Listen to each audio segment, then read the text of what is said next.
ನಮಸ್ಕಾರ. ಕಿರಿಕೀರ್ತಿ ಅಂತ. ಒಂದು ಸಿನಿಮಾ ಅಂದರೆ ಹೆಂಗಿರ್ಬೇಕಪ್ಪ, ಒಂದು 2.75-3 ಗಂಟೆ ಫ್ರೀ ಮಾಡ್ಕೊಂಡು ಸಿನಿಮಾಗೆ ಹೋಗಿರ್ತೀವಿ. ಸಿಕ್ಕಾಪಟ್ಟೆ ಎಂಜಾಯ್ ಮಾಡಬೇಕು. ಸಿನಿಮಾ ಮಜ್ವಾಗಿರಬೇಕು, ಎಲ್ಲೂ ಬೋರ್ ಹೊಡಿಬಾರ್ದು.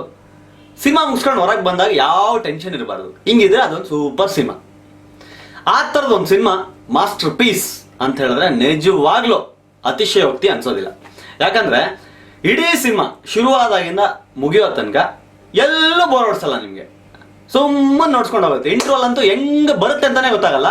ಸ್ಟಾರ್ಟಿಂಗಲ್ಲಿ ನಿಮ್ಗೆ ಕೊಡೋ ಬಿಲ್ಡಪ್ ನೋಡ್ಬಿಟ್ಟು ಅಯ್ಯಯ್ಯೋ ಇದು ಹಿಂಗ ಅನ್ನೋಷ್ಟರಲ್ಲಿ ಇಂಟ್ರೋಲಲ್ಲಿ ಅಯ್ಯೋ ಇದು ಹಿಂಗಲ್ವಾ ಅದು ಹಂಗ ಅಂತ ಅನ್ಸುತ್ತೆ.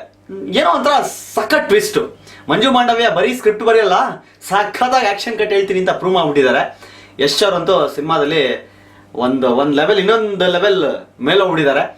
ಸಖತ್ ಮಾಸ್ ಲುಕ್ಕು, ಖದರ್ ಅಂತಾರಲ್ಲ ಖದರ್ ಜೋರಾಗಿದೆ. ಹಿಂದಿನ ಯಶ್ ಸಿನಿಮಾಗಳ ರೆಕಾರ್ಡ್ನ ಯಶ್ ಅವ್ರು ಈ ಸಿನಿಮಾದಲ್ಲಿ ಮುರಿದ್ರೆ ನಿಜವಾಗ್ಲೂ ಅದಕ್ಕೇನು ಆಶ್ಚರ್ಯ ಪಡಬೇಕಾಗಿಲ್ಲ. ಹಾಗೆ ಇನ್ನೊಂದೇನಪ್ಪ ಅಂತಂದರೆ, ಗೊತ್ತಿಲ್ಲದಿರೋ ವಿಷಯ ಏನಪ್ಪ ಅಂದರೆ, ಸಿನಿಮಾಗೆ 2 ಹೀರೋಗಳು, ಆಶ್ಚರ್ಯ ಪಡಬೇಡಿ. ಇನ್ನೊಬ್ರು ಚಿಕನ ಸ್ಕ್ರೀನ್ ತಿಂದಾಕದಂತಾರಲ್ಲ ಹಂಗೆ ತಿಂದಾಕ್ಬಿಟ್ಟಿದ್ದಾರೆ.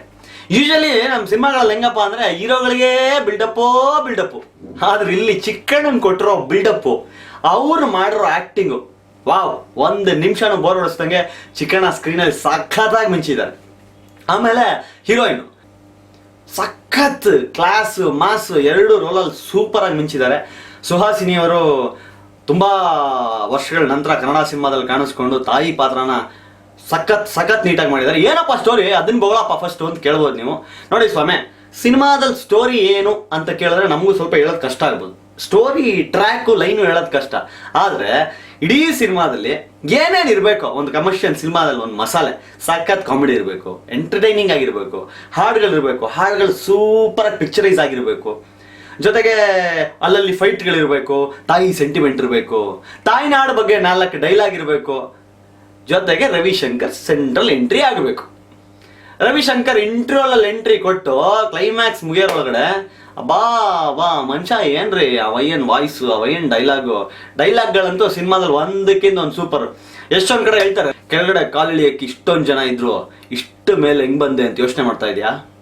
ಹಾರ್ಡ್ ವರ್ಕ್ ಅಮ್ಮ, ಹಾರ್ಡ್ ವರ್ಕು. ಇದು ಬೇರೆಯವ್ರಿಗೆ ಟಾಂಟ್ ಕೊಟ್ಟರು ಅಥವಾ ಸಿನಿಮಾದಲ್ಲಿ ಡೈಲಾಗ್ ಇರಲಿ ಅಂತ ಸೇರಿಸಿದ್ರೋ ಗೊತ್ತಿಲ್ಲ, ಬಟ್ ಸಿನಿಮಾ ತುಂಬ ಒಳ್ಳೊಳ್ಳೆ ಡೈಲಾಗ್ಸ್ ಇದೆ. ಯಶ್ ಅವ್ರಿಗೆ ಬ್ರೇಕ್ ಆಲ್ರೆಡಿ ಸಿಕ್ಕಿದೆ.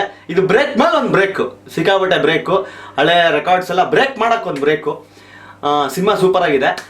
ಏನಪ್ಪ ಅಂತಂದರೆ, ನಮ್ಮ ಹರಿಕೃಷ್ಣ ಅವ್ರ ಬಗ್ಗೆ ಇನ್ನೂ ಸಖತ್ ಎಕ್ಸ್ಪೆಕ್ಟೇಷನ್ಸ್ ಇತ್ತು. ಮುಂಚೆನೇ ಹಾಡು ಕೇಳಿದಾಗ ಏನು ಇಲ್ವಲ್ಲ ಗುರು ಸಾಂಗಲ್ಲಿ ಅಂತ ಅನ್ಸಿದ್ರು.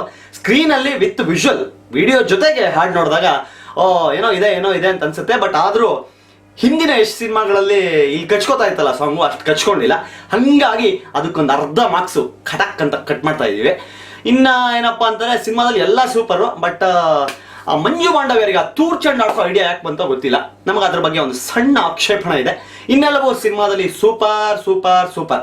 ಅಯ್ಯೋ, ನಮ್ಮ ಜನ ಹೆಂಗಪ್ಪ ಅಂತಂದರೆ, ಕೀರ್ತಿ ಎಷ್ಟು ದುಡ್ಡು ತೊಗೊಂಡು ಈ ರಿವ್ಯೂ ಮಾಡ್ತಿದ್ಯಮ್ಮ ಅಂತ ಕೇಳ್ತಾರೆ. ಸ್ವಾಮಿಗಳೇ, ನನಗೆ ಇಷ್ಟ ಆಗಿದೆ, ಸಿನಿಮಾ ತುಂಬ ಚೆನ್ನಾಗಿದೆ. ಫಸ್ಟ್ ಡೇ ಫಸ್ಟ್ ಶೋ ಫ್ರೆಂಡ್ಸ್ನೆಲ್ಲ ಕರ್ಕೊಂಡೋಗಿ ಸಿನಿಮಾನ ದುಡ್ಡು ಕೊಟ್ಟು ನೋಡಿದ್ದೀನಿ. ಸಿನಿಮಾ ಚೆನ್ನಾಗಿದೆ ಅನ್ನಿಸ್ತು, ನಿಮಗೂ ನೋಡಿ ಅಂತ ಹೇಳ್ತಾ ಇದ್ದೀನಿ. ಕೆಲವ್ರಿಗೆ ಇಷ್ಟ ಆಗ್ಬೋದು, ಕೆಲವ್ರಿಗೆ ಇಷ್ಟ ಆಗದೆ ಇರ್ಬೋದು. ಮನ್ಸಲ್ಲಿ ಮುಂಚೆನೆ ಈ ಸಿನಿಮಾ ಚೆನ್ನಾಗಿರಲ್ಲ ಅಂದ್ಕೊಂಡು ಹೋದ್ರೆ ಸಿನಿಮಾ ನಿಜವಾಗ್ಲೂ ಚೆನ್ನಾಗಿರಲ್ಲ.